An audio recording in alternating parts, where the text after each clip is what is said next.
Bună, dragilor, și bine ați venit la o nouă citire. De această dată te invit la o citire generală, în cadrul căreia vreau să văd ce mesaj are Universul în acest moment să-ți transmită pentru sufletul tău. Dacă titlul te-a atras sau dacă ai intrat pe acest videoclip, ai cu siguranță un mesaj aici pentru tine. Hai să vedem așadar ce mesaje are tarotul din punct de vedere personal, financiar, profesional, dar și surpriza. Ce urmează pentru tine? Hai să vedem. Îți mulțumesc că mă urmărești, îți mulțumesc că mi ești alături. Dacă dorești o citire pentru sufletul tău, găsești oricând pe aplicația Tarot by AI, momentan disponibilă doar pe Android. Hai să vedem, dragii mei.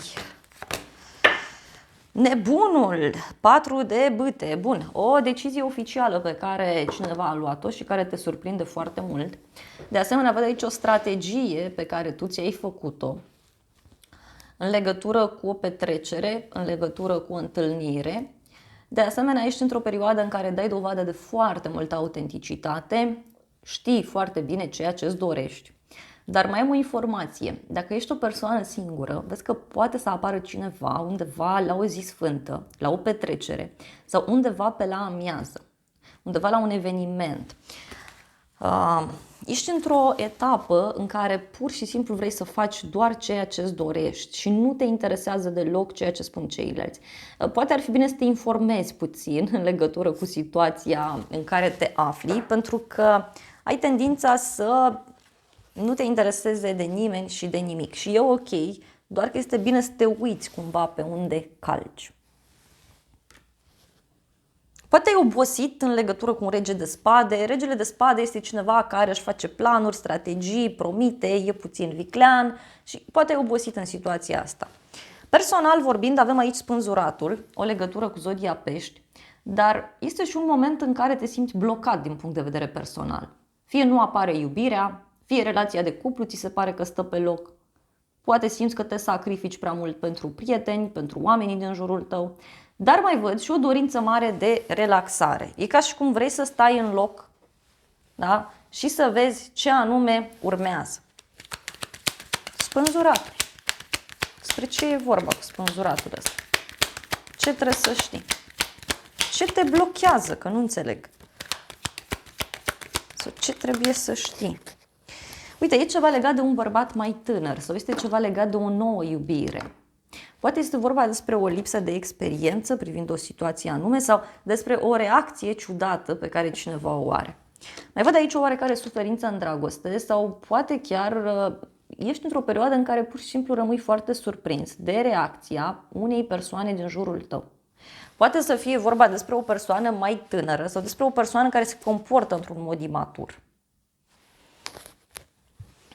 Ce urmează? Marele preot, o altă arcană majoră. Deci este clar că din punct de vedere personal aici eu văd niște schimbări. Marele preot înseamnă în primul rând o legătură cu zodia Taur, dar și un moment în care tu vei reuși să ai o discuție sinceră cu cineva, poate primești un sfat de la un prieten. Uite, partea spirituală, partea de credință te-ar ajuta foarte mult în această situație în care tu te afli. Asta e clar pentru tine.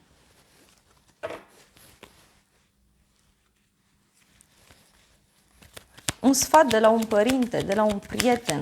Poate este un moment în care îți dai seama ce îți dorești cu adevărat de la viață. Ia să vedem. Ce zice Marele Preot? Da, aici se pare că urmează să te întâlnești cu o persoană dragă ție, poate cu un prieten, poate cu persoana iubită, o discuție pe care o ai cu cineva din familia ta, cu cineva din viața ta și este un sfat pe care îl primești foarte bun. Poate unii aveți o discuție interesantă privind o căsnicie sau privind o relație serioasă. Văd aici că urmează un noroc foarte mare pentru tine, din punct de vedere personal, care este adevărat că aduce schimbare.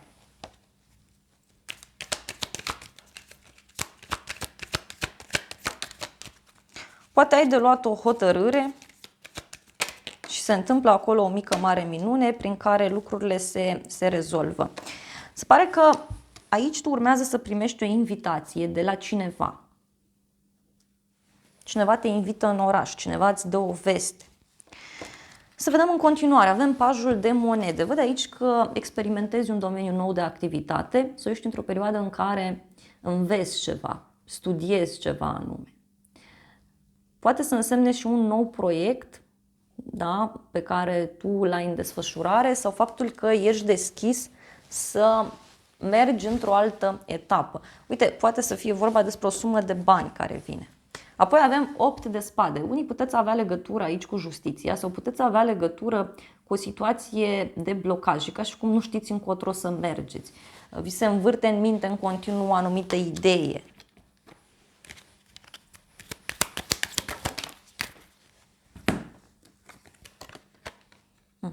Văd o schimbare aici care are legătură cu o situație care nu funcționa sau poate are legătură cu un proiect care avea probleme.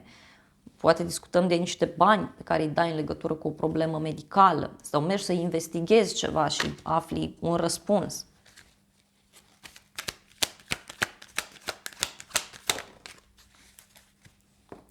Ne apare un fel de pagubă, un fel de pierdere aici. Este o veste care apare în legătură cu o persoană pe care tu o respecti foarte mult. Da? Are legătură cu un proces și o judecată sau are legătură cu un verdict pe care cineva îl dă. Sau cu o hotărâre importantă pe care tu o ai de luat. Da? Și e o tensiune aici legată de o sumă mare de bani, de o casă, o mașină, o apreciere mai mare pe care poate tu ți-o dorești.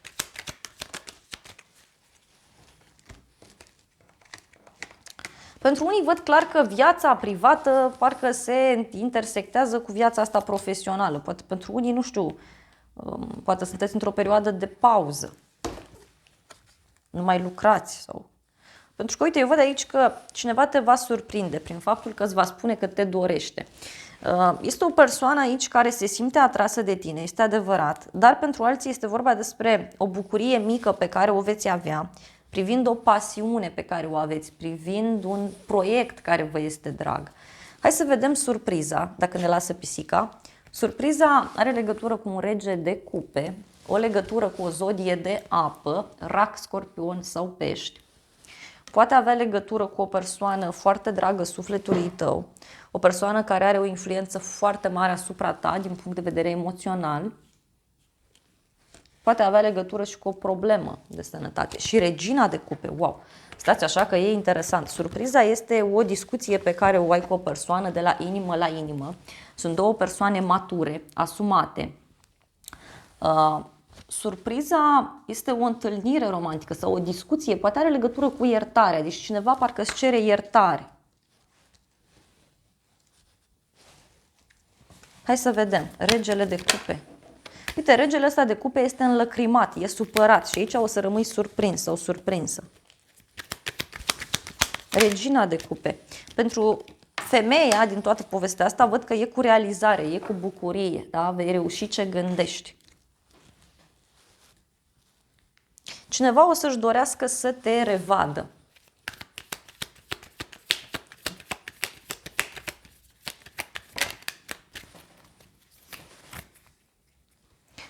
E o persoană care are nevoie de atenție, văd eu aici, da? Și întâlnirea asta se poate petrece într-o casă străină sau într-un loc nou.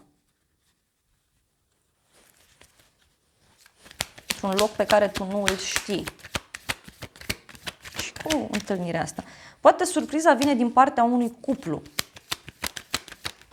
Da? Important din jurul tău.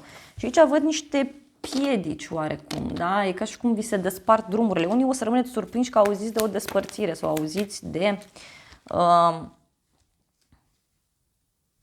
o decizie importantă. Dar uite, eu văd că pentru tine e cu bucurie foarte mare, da? E cu bani, dar în același timp văd o persoană supărată aici. Surpriza este că vei avea o discuție sinceră cu un bărbat important din viața ta sau cu o femeie, dacă ești bărbat. Deci e un cuplu aici, clar. Și e o discuție sinceră, eu văd dragoste, văd iubire, dar, repet, vei rămâne foarte, foarte, foarte surprins. Hai să vedem și acest tarot ce zice. Surpriza aici. Da, deci se clarifică ceva. Are legătură cu viața privată. Deci e clar că tu aici vei avea o întâlnire cu cineva și în cadrul acestei întâlniri se clarifică o situație. Aveți o discuție sinceră și o să rămâi foarte surprins sau surprinsă de ceea ce persoana asta îți declară. E ceva legat de un copil, este ceva legat de o situație veche, un suflet pereche.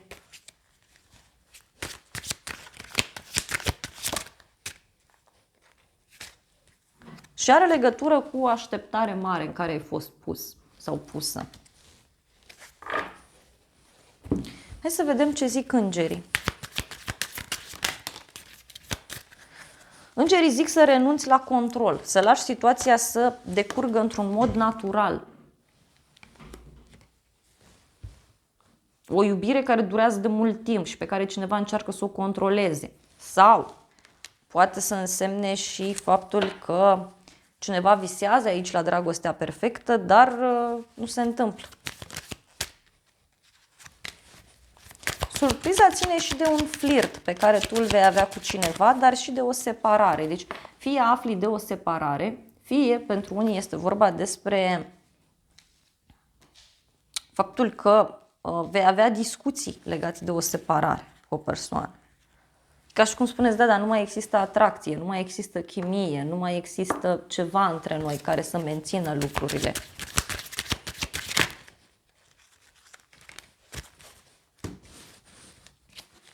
Și îngerii zic că din toată povestea asta trebuie să te iubești pe tine în primul rând și îngerii spun că trebuie să-ți ierți părinții sau trebuie să faci pace.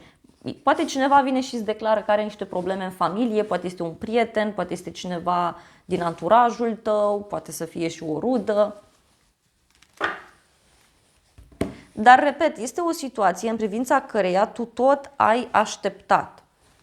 Tot ai așteptat aici.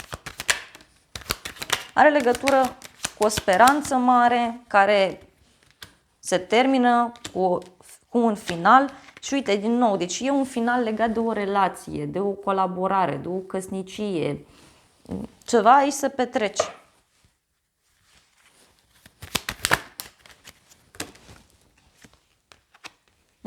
E cineva care e supărat în legătură cu un drum.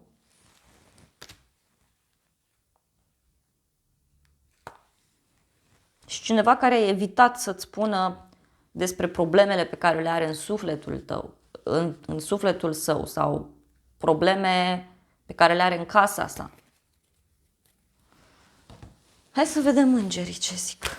Foarte interesant. Îngerii zic că e ceva ce urmează să se întâmple în următoarele câteva săptămâni și dacă ești nelămurit, da? Dacă spui, băi, se întâmplă asta, nu se întâmplă asta, aflu adevărul, nu-l aflu, am o discuție sau nu o am, da, o vei avea.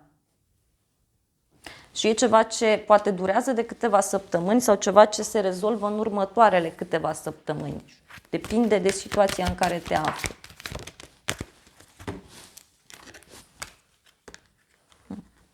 E timpul perfect să faci un compromis sau e timpul perfect să afli un adevăr.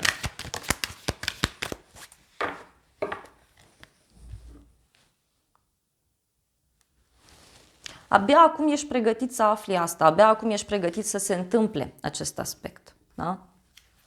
Și îngerii zic așa, uite, primul lucru care îți vine în minte acum, când eu ți-am vorbit despre mesajele pe care Universul ți le transmite, primul gând care îți vine în minte, ăla e. Aia se întâmplă.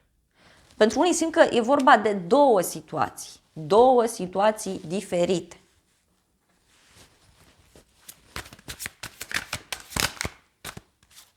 E clar, deci o hotărâre care se ia, o legătură cu zodia berbec sau este vorba despre o persoană cu autoritate asupra ta.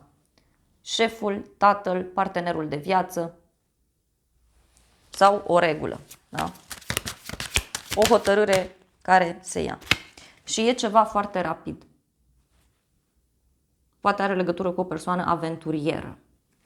Dar ceva îi se întâmplă foarte rapid. Și se clarifică o situație de dragoste.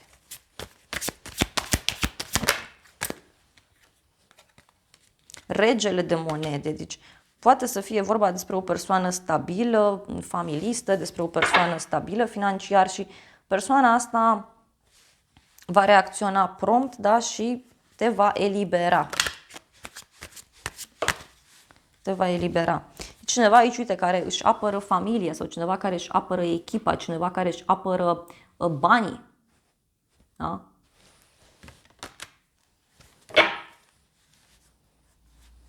Dar pentru tine, uite, văd clar o nouă oportunitate extrem de frumoasă care se arată. Poate să fie vorba doar de o resetare pentru unii și nici de cum de un final definitiv. Dragii mei, acestea au fost previziunile de această dată. Eu îți mulțumesc pentru atenție, te îmbrățișez cu drag. Dacă ai rezonat, te invit să apeși butonul de like, să-mi lași un comentariu, m-ar bucura foarte mult și să ne revedem cu bine și data viitoare. Eu îți doresc să ai parte de o zi sau de o seară cât mai frumoasă.